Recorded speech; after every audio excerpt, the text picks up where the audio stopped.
کیونکہ کہتے ہیں کہ معاشرے کا بڑا اثر ہوتا ہے نا. obvious بات ہے کہ یعنی رمضانوں میں ہم دیکھتے ہیں کہ لوگ نیک ہو جاتے ہیں, نماز کی پابندی کرنے لگتے ہیں, گناہوں سے بچنے کی کوشش کرتے ہیں, اور ہمیں یہ اللہ تعالیٰ کی طرف سے ایک وہ ہوتا ہے کہ بھائی دیکھو ماحول ایسا ملے گا تو تم نیکی کی طرف راغب ہوگے, گناہوں سے تم بچو گے. بالکل. تو پاکستان میں بھی لازم بات ہے, یہاں پہ ہم کو یہ نہیں کہہ رہے کہ بڑا آئیڈیل اسلامی کنٹری ہے, اور یعنی ایکچوئل میں ایک مسلمان ملک ہے دنیا کی جس طرح باقی مسلمان کنٹری میں, تو ان میں نسبتاً شادی کرنا آسان ہے, گناہوں کی طرف جانا تھوڑا مشکل اس لحاظ سے ہے کہ آپ کے لیے پروسیس آسان ہے, چاروں طرف مسلمان لوگ رہتے ہیں, اور جو دوسرے طریقے ہو سکتے ہیں کہ اپنے آپ کو بے راہ روی پہ لے جانے کے, وہ ان کے لیے تھوڑا سا راستہ مشکل ہے. لیکن یورپ میں یا لازم بات ہے یہ بھی ایک یورپین کنٹری ہی کہہ لیں آپ, یا اس کے نیبرہڈ کہہ لیں, یا آپ کہہ لیں کہ جہاں پہ مسلمان نہ ہونے کے برابر ہوں گے اور ایک بڑی تعداد غیر مسلموں کی ہے, اور ان کا کلچر, ان کا سب کچھ وہ بھی آپ کے سامنے. تو کیا کسی مسلمان نوجوان کے لیے یہ ایک بڑی آزمائش بھی نہیں بن جائے گی آپ کے خیال میں کہ وہ جب جاتا ہے اور وہاں وہ بھی بغیر مطلب میں ابھی جو کمیونٹی یعنی وہ ایک ہم الگ بات کریں گے, لیکن میں ابھی تو خاص اسپیسیفک بات کر رہا ہوں اس حوالے سے کہ اس نوجوان کے لیے کیا پریشانیاں, مشکلات اور آزمائشیں نہیں ہیں, اور وہ اس ماحول میں مطلب سب ایوری تھنگ از گڈ, یا کچھ ہیں آپ سمجھتے ہیں کیا اس میں مسلم شاور کا بتا دیں. اچھا, وہ بہت اہم سوال ہے وہ. Thank you for the question Jahanzeb بھائی, اور یہ بڑا ایک برننگ اور بڑا ایک چیلنجنگ کویشچن ہے, اور probably that was something that was in my mind as well when I was planning to immigrate to Ireland, کیونکہ میں پاکستان میں رہا اور ایک بڑی کنزرویٹو فیملی, ایک بڑی پراؤڈ اسلامک ریلیجیس فیملی میں میرا براٹ اپ ہوا. پھر میں مڈل ایسٹ میں رہا تو وہاں بھی سارا اسلامک کلچر تھا, آپ کو قدم قدم کے اوپر جو ہے وہ مساجد موجود ہیں, اذان کی آواز آپ سنتے ہیں, اور پردہ حجاب آپ ہر جگہ دیکھ لیں, ایوری تھنگ ایلس. تو میں تھا بھی عمان میں مسقط کے اندر, تو وہ زیادہ like it's not like Dubai کہ وہ بہت زیادہ ایک ملٹا کلچر ہے, وہ اسلامک ہی آپ کو انوائرمنٹ لگتا ہے, بس لگتا ہے روڈیں صاف ستھری ہو گئی ہیں. تو that was a very challenging thing. اب لائک وہاں جو ٹائم میں نے بھی اسپینڈ کیا اور جو چیز میں نے پرسیو کی, اس میں پہلی چیز جہاں سے بھائی یہ ہے کہ جو سراؤنڈنگز ہوتی ہیں نا وہ آپ اپنے لیے خود کریٹ کرتے ہو. لائک اگر میں اپنی بات کروں تو میں بڑی کوشش کرتا ہوں کہ اپنے آپ کو کنیکٹڈ رکھوں ود اسلامک سرکل. آپ ریگولرلی جو ہے وہ نماز ادا کرنے کے لیے اسلامک سینٹر جائیں, مسجد کے اندر جائیں, اور وہاں جو لوگ ہیں ان کے ساتھ نیٹ ورکنگ کریں, تو آپ جو ہے الٹیمیٹلی جو ہے نا وہ ریلیجن کے ساتھ ایسوسیٹڈ رہتے ہیں. سب سے اچھی بات جو مجھے لگتی ہے باہر رہنے کے حوالے سے, یہ آپ کی جو ریلیجیس اورینٹیشن ہے نا اس کو بہت ایکسپلسٹلی ڈیفائن کر دیتا ہے.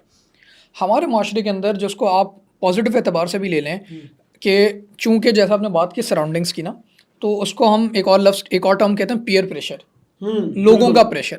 اب یہاں بہت سارے ہماری بہنیں جو ہیں وہ حجاب کرتی ہیں which is pretty good, but وہی لڑکیاں, not demeaning them, it's their personal choice, but لیکن وہی لڑکیاں جب باہر جاتی ہیں جہاں ان کو فریڈم آف چوائس ملتی ہے تو وہ اپنے حجاب ریموو کر دیتی ہیں.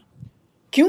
وہ یہاں جو حجاب کر رہی تھیں that was not because of the personal choice, it was more of a product اور the outcome of the peer pressure. لیکن جب وہ وہی باہر جاتی ہیں تو ان کے پاس جب فریڈم آف چوائس ہوتا ہے تو جو وہ کرنا چاہتی ہیں وہ کرتی ہیں. تو میں یہ سمجھتا ہوں باہر رہنے کے بعد جو آپ کی ریلیجیس اورینٹیشن ہے اس میں سے یہ پیئر پریشر والا فیکٹر نکلتا ہے, جو ایک ہپوکریسی والا ایلیمنٹ ہے کہ لوگ کیا کہیں گے. ہمارے وہاں ایک بہت انپورٹنٹ فیکٹر ہے, لوگ کیا کہیں گے, جی اس کا بیٹا ہے مولوی کا بیٹا ہے, اس کی داڑھی نہیں ہے, جی اس کا بیٹا ہے مسجد نہیں جا رہا, فلانا دھماکہ, ان فلانا صاحب کی لڑکی ہے اس نے سر پہ جو ہے وہ نہیں دوپٹہ نہیں لیا ہوا. تو وہ سارے فیکٹرز جو ہے نا وہ ایلیمینیٹ ہو جاتے ہیں. تو اب وہ ایک بڑی مزے کی بات ہے, ابھی آپ لوگ سنگل ہونے کی بات بھی کر رہے تھے, تو ہم ایسی مذاق میں بات کہتے ہیں کہ جہاں سے بھی وہاں نا یا تو رائٹ سوائپ ہوتا ہے یا لیفٹ سوائپ ہوتا ہے. تو یا تو آپ جائیں گے تو آپ مکمل طور پہ اسلامی ہو جائیں گے, اور یا پھر اگر آپ نہیں جائیں گے تو آپ مکمل طور پر لبرل ہو جائیں گے. تو چوائس آپ کی جو ایکچوئل چوائس ہے نا, جو آپ کی ایکچوئل پرسنالٹی ہے وہ ریویل ہو رہی ہے. اور اگر آپ جینوئنلی اسلام کو پریکٹس کرنا چاہتے ہیں تو آپ بہت آسانی کے ساتھ کر سکتے ہیں, provided you take the necessary measures. آپ قرآن کے ساتھ اپنا تعلق مضبوط رکھیں. جو وہاں کی جو پریکٹسنگ مسلمز ہیں وہ بہت زبردست ہیں. لائک وہاں کے جن مسلمانوں سے میں ملا ہوں وہ وہی کہتے ہیں نا, کم ہو لیکن بم ہو. تو وہ کم ہیں لیکن دیر امیزنگ. ان کا جو فیتھ ہے اللہ تعالیٰ کے اوپر، جس طرح سے وہ ریلیجن کو انٹرپریٹ کرتے ہیں. اور سب سے اچھی بات مجھے خوشی ہوتی ہے کہ ہمارا جو ایک انٹرنیشنل امیج ہے مسلمانوں کا آئرلینڈ میں بہت اچھا ہے. مطلب وہ ہمیں اس طرح سے ریگارڈ کرتے ہیں کہ ہم لا ابائڈنگ سٹیزنس ہیں، ہمارا اخلاق اچھا ہے، ہم بڑوں کا احترام کرتے ہیں، چھوٹوں کے ساتھ شفقت سے پیش آتے ہیں، وی آر اسمارٹ، ہم اپنے جاب کے اندر اچھے ہوتے ہیں، وی آر گڈ پروفیشنلس. تو مجھے یہ چیز پرسنلی بہت اچھی لگتی ہے.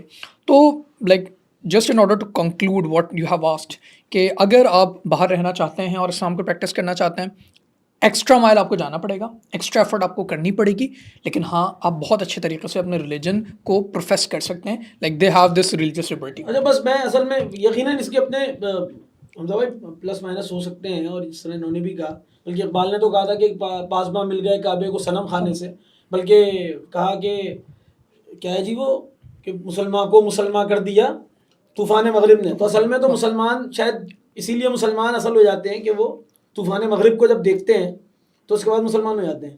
لیکن پیئر پریشر اس لیے امپورٹنٹ ہے. دیکھیں مطلب میں یہ سمجھتا ہوں وہ اس میں سب ڈبیٹ ہو سکتی ہے، ابھی ہیں بھی ہمارے ساتھ نعمان بھائی، تو یہ اور زیادہ اس کو کلیئرٹی اس کی دے دیں گے انشاءاللہ. دیکھیں میں نے ایک حدیث پڑھی کہ اللہ کے نبی صلی اللہ علیہ وسلم جو ہے وہ رات کے اوقات میں دروازے پہ اپنے کھڑے ہوئے تھے، اور ان کی 2 ازواج بھی ان کے ساتھ تھیں. اور اس دوران میں کیا ہوا کہ کوئی 2 اصحاب جو ہے وہ پاس سے گزرے، تو انہوں نے غور سے، ہوتا نا اندھیرے میں کون کھڑا ہوا ہے کیا کھڑا ہوا دیکھا تو دیکھنے کی کوشش کی، تو ان کو یہ تو پتہ چل گیا کہ اللہ کے نبی صلی اللہ علیہ وسلم کھڑے ہوئے ہیں، لیکن کس کے ساتھ ہیں یہ نہیں پتہ چل رہا تھا. تو انہوں نے غور سے دیکھا اور اس کے بعد آگے جانے لگے. تو آپ صلی اللہ علیہ وسلم نے ان کو بلایا، روکا اور بولا میری بات سنو، ادھر آؤ. تو وہ رک گئے، کہنے جی یا رسول اللہ، آپ نے فرمایا جی 2 خواتین کے ساتھ میں کھڑا ہوا تھا، یہ میری بیویاں ہیں. تو میں نے کہا رسول اللہ آپ کو صفائی دینے کی ضرورت نہیں تھی. آپ نے کہا نہیں مجھے دینے کی ضرورت تھی، کیونکہ شیطان تمہاری رگوں میں خون کے ساتھ دوڑتا ہے، اور تم کسی کو جا کے بولو گے ہم نے رات میں ان کو کھڑے دیکھا ہے، کسی خواتین کے ساتھ کھڑے تھے، تو میں تمہیں کلیئر کر دوں کہ میں اس لیے کھڑا تھا. اس لیے پیئر پریشر بھی نے کہا. میرے ایک ریلیٹیو ہیں وہ امریکہ میں ہوتے ہیں، مجھے پتہ چلا کہ وہ جہاں رہتے ہیں وہاں سے مسجد ہی کوئی 1.5 گھنٹے کی مسافت پر ہے، اور قریب میں کوئی مسلمان بھی نہیں ہے، یعنی وہ جس جگہ رہتے ہیں. تو وہ اتنا شاندار بندہ ہے کہ وہ فجر کی نماز کے لیے بھی 1.5 گھنٹے ڈرائیو کر کے جاتے ہیں، ٹھیک ہے، اور وہاں فجر کی نماز جماعت سے پڑھتے ہیں، پھر واپس آتے ہیں. اور انہوں نے اپنے جو آفس ہے وہاں پہ جمعے کا ٹائم ہوا تو انہوں نے اپنے باس کو کہا کہ مجھے جمعہ پڑھنے جانا ہے. تو انہوں نے کہا کہ بھائی تم، کہنے لگے سر میں کہنا، اور اگر میں تمہیں جمعے کی اجازت نہ دوں پھر؟ تو انہوں نے کہا تم جاب چھوڑ دو گے؟ انہوں نے کہا میں چھوڑ دوں گا. تو انہوں نے کہا کہ بس ٹھیک ہے پھر میں تمہیں اجازت دیتا ہوں، تم جا کے نماز پڑھ سکتے ہو. تو جب انہوں نے جانا شروع کیا، جس طرح انہوں نے کہا کہ بڑا انسپائر ہوئے کہ یار دیکھو اس کو یہ بھی پرواہ نہیں ہے جاب ختم ہو جائے گی. تو جب وہ جانا شروع ہوئے تو باقی مسلمانوں کو بھی ایک دم خیال آیا، تو وہ سب مل کے گئے اور جا کے ان کو بولا اپنے باس کو، سر وہ ہم بھی نماز پڑھا. بولا نہیں تمہیں اجازت نہیں ہے. اس نے تو اپنے آپ کو اس کے لیے ایگری کر لیا کہ وہ جاب بھی چھوڑ دے گا، لیکن تم میں سے تو کوئی نہیں ہے میرے پاس یہ بات کرنے کے لیے. اس کا مطلب ہے کہ اب تمہیں سوجھ رہی ہے. تو اسی طرح ہمارے ایک دوست ہیں نعمان بھائی، جانتے ہیں ان کو، وہ بھی امریکہ میں ہوتے ہیں آج کل. تو مجھے کہنے لگے یار جاندے بھائی وہاں تو کئی مہینوں گزرے جاتے ہیں، ہم تو اذان کی آواز ہی نہیں سن سکتے، تو ہم الارم پہ اذان، یعنی جو اذان کے ٹائمنگ ہے ان میں الارم لگاتے ہیں. تو یہ ساری چیزیں بھی اپنی جگہ پر موجود ہیں. میں اس لحاظ سے آپ کو پوچھ رہا تھا. اور ایک اور چیز جو مجھے فیل ہوتی ہے کہ شاید وہ یہ کہ ابھی تو ان کی تو جو ڈیڈیکیشن ہے وہ کمال ہے، یعنی یہ کیونکہ ایک ان کے براٹ اپ ایسا ہی ہے، اور یہ ایک ایسے معاشرے میں، ایک ایسے گھر میں ان کا جو ہے وہ اپ برنگنگ ہے کہ ان کا ایک اسلام کے ساتھ تعلق ہے، اور یہ اس سے محبت کرتے ہیں اور چاہیں گے کہ اپنے آپ کو بچائیں گے. لیکن کہیں 2nd 3rd جنریشن میں آ کے معاملہ شاید اتنا وہ نہیں رہتا، یعنی ہلکا ہوتا چلا جاتا ہے. ہاں اس کے اوپر میں آپ کو بتاتا ہوں. ہمارے مطلب جب مائگریشن ہوئی تو اس میں ہوا یہ کہ ہماری جو والد کی سائڈ کے تھے ددیالی، ہم مطلب ہاں ددیالی، والد کا جو ننیال تھا اس کے اندر ایک فیملی ایسی تھی کہ جو کہ پاکستان مائگریٹ نہیں ہوئی، وہ UK چلی گئی. اور ابھی جو ان کی وہاں پہ دادا سے ٹرین میں بیٹھ گئے تھے. ہاں مطلب وہ آج کل کے نیریٹیو کے مطابق صحیح ٹرین میں بیٹھ گئے تھے. جو ان کی 3rd جنریشن ہے وہاں پہ، وہ دونوں، ایک ان میں سے ایتھیسٹ اور ایک کرسچن ہے. مطلب وہ جو ایتھیسٹ ہوا ہے وہ بھی اس لیے ہوا کہ وہ پہلے کرسچن تھے، ان کے جو فیملی وہاں پہ جاتی، مطلب 2nd جنریشن تک آ گئی تھی پینیٹریشن، وہ کنورٹ ہو گئے تھے کرسچینٹی میں، اور اس کے بعد وہ ہوئے. اب اگر ہم اس کو ایک بالکل اسلامک پیراڈائم سے دیکھیں تو یہ ایک چیز بالکل وہ ہے. مطلب ہم نے بہت سارے ایسے لوگ جانتے ہیں جو کہ UK یا US میں رہتے ہیں اور وہ اس پہ مارگیج کے اوپر گھر نہیں لیتے. آپ سے بھی بات ہوئی تھی، آپ نے کہا تھا یار یہ ایک ایسی چیز ہے ریڈ لائن ہے. تو مگر بعد میں ایسا ہوتا ہے کہ انہیں کے بچے Normalize ہو blended جاتی ہوتے ہیں، ہیں. نارملائز ہو جاتے ہیں ساری، مطلب آپ کہیں کچھ نہ کچھ آپ بلینڈن ہوتے ہیں نا. کچھ فقہ بھی اس کی اجازت دیتے ہیں، ہمارے یہاں یہ والی چیز بھی ہے کہ وہ کہتے ہیں بھائی انہوں نے تو اجازت دی ہوئی ہے. اب یہ یہاں پہ آ کے چیزیں نا بڑی ایک شیڈی وہ ہوتی ہے، مطلب یہ میرے سامنے ایک ایسی کیس اسٹڈی، اور یہ صرف ایک کی نہیں ہے.